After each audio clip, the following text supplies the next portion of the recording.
What's the process been like? What have you gone through so far? It's been fun, just getting here. Most of these guys I already know, a lot of the specialists, so, we've already built a relationship. Yesterday we got to kick a little bit, get the legs loose, stretching out. It's just been an overall great experience, so can't complain. The question we ask every Georgia guy, coming back to where you won your national title, Yep. When did it hit you? What did you see? What's the memories? Just walking in the Lucas Oil, it's been unreal getting to see it again, knowing that we were here a couple years ago, getting to win a national championship, and now I'm back here for the combine, so it's just surreal. What's the life of the kicker this week? How many teams do you get to talk to? So we actually get to talk to all the special teams coordinators now. At the Reese Senior Bowl, they weren't there, so we didn't get to talk to them. So this is the first time that we get to, dive in with them of what their team's looking for, what they are looking for, what we may be able to provide for them. And so that's been really interesting to hear from them. Some teams obviously might not be interested in a kicker, but we're still talking to them, getting to, have that experience. So it's pretty fun. How important was that Senior Bowl experience for you as a jumping off point for your pre-draft process? I mean, it was overall great experience. I got to be around guys that I hadn't met before, and for me, it was just getting in front of scouts.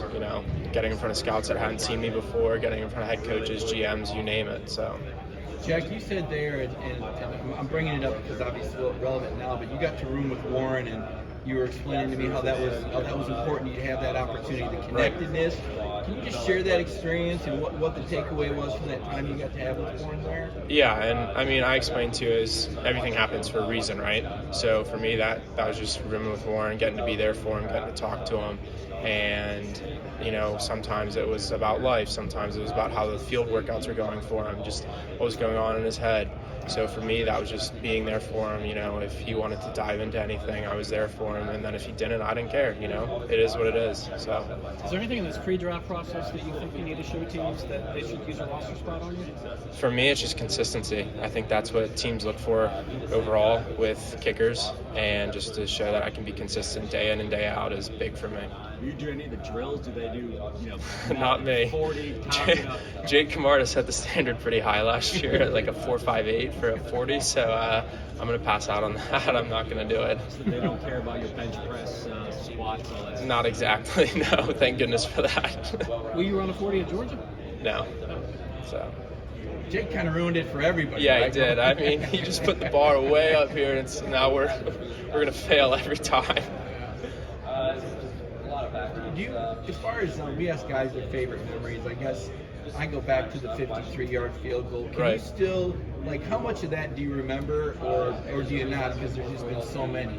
Yeah, no, I mean, I can tell you probably the week leading up to it. I can tell you that day, getting into the locker room, not having any time for warm-ups for that day. I remember specifically, we went down to the other side of the field to warm up, and the refs kicked us off. They're like, no, you got to go to the other side. I mean, I could tell you some very specific things.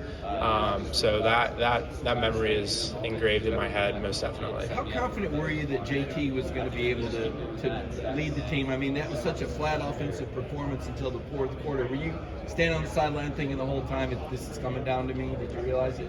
I don't think I realized in the moment just yet. I think right when we got the ball, it was our long snapper pat me on the butt and saying, hey, go get ready. And I was like, what?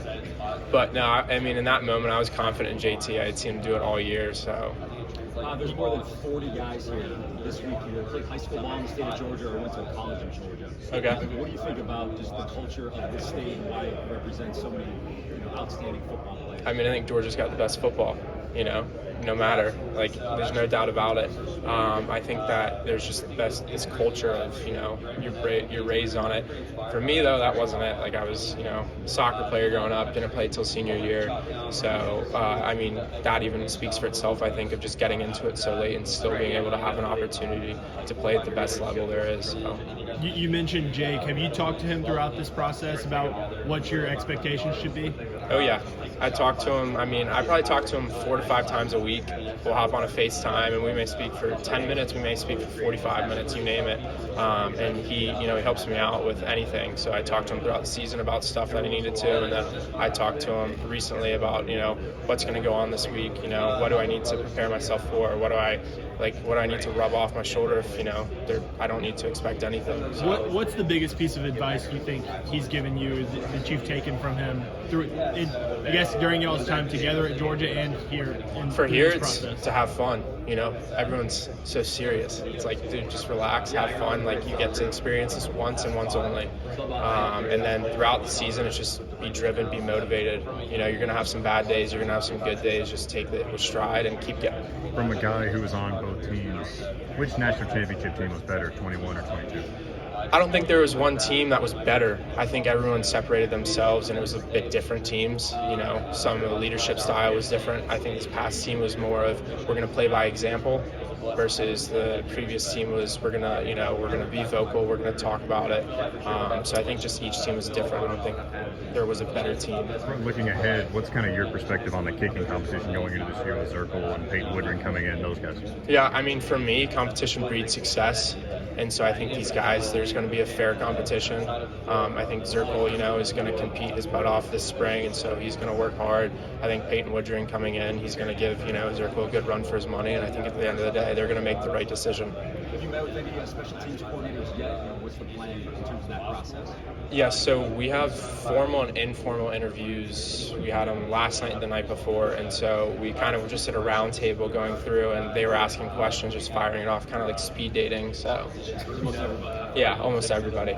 Jack, do you think the new football building was part of the dynamic of a couple of years ago in terms of what it did for the team? I mean, obviously you study people, you watch people closely. What was your thoughts about the effect of that $81 million? I mean, I'm sure it helped. I mean, you see guys like Tom Brady or LeBron James, they spend millions and millions of dollars on their body, and that's exactly what UGA did for us. They spent millions and millions of dollars on our body. We get, a new weight room, we get a new locker room, we get the new therapy, ice tubs and hot tubs. So I think that definitely played a role in it. More guys around the building maybe taking advantage than previously? Oh, without a doubt. Yeah, I mean, there's guys that, would normally leave at 6 p.m. after a practice, and now they're in there until 8 p.m. So. Jack, several of your former teammates have been arrested for speeding, racing, alcohol issues. Is that a problem for Georgia football? Is there an issue going on there, you think? I don't think so. I think, I can speak on those guys' character, and those guys' character to me is they're the best person in the room. They've always been an upright guy to me. They've always been nice to me. They've always treated me with respect, and so that's what I can speak on. And I think that Georgia football is trying to, keep that going and keep the generations growing. So. Yesterday, Nolan said his takeaway slogan from Georgia was hard work works. Do you have one that kind of sticks with you through your process? For me, it was just keep my head down. It was keep my head down during practice, but besides that, when it was outside of football, it wasn't keeping my head down, it was getting to know the guys, because those are moments that I'm going to cherish forever. That's five long years, but 5 fun years. I got to go in with Coach Smart being there, and then additions like Coach Cochran, and then just seeing, the new guys coming in and then the guys leaving, getting to build those relationships for me was just an unbelievable experience. How would you describe Coach Cochran's role, since he came back from his leave? What does he do on a daily basis with specials?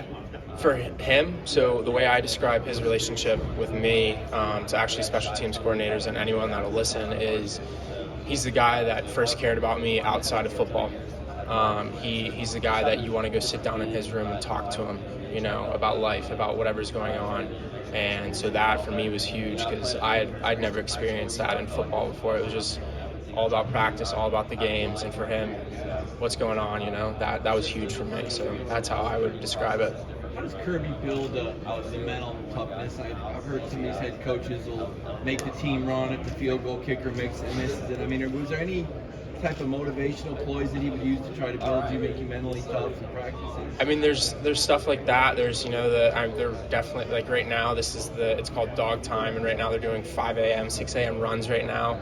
So that's something that I would say they're mentally prepared for. But I think the huge thing about that is Drew Brannon, our sports psychologist. And I think that, he was iffy about it my freshman, sophomore year, and then he just saw that there was so many gains by it that it'd be stupid not to, hire him on a full contract. And so I think that's been the number one thing.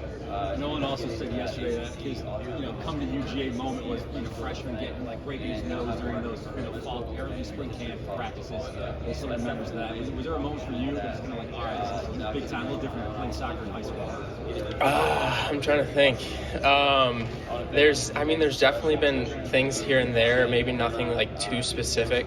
I just remember walking on. I remember getting there the first day and just kind of looking up, and being I'm actually playing with guys that are looking at Jordan Davis and being this can't be real. What?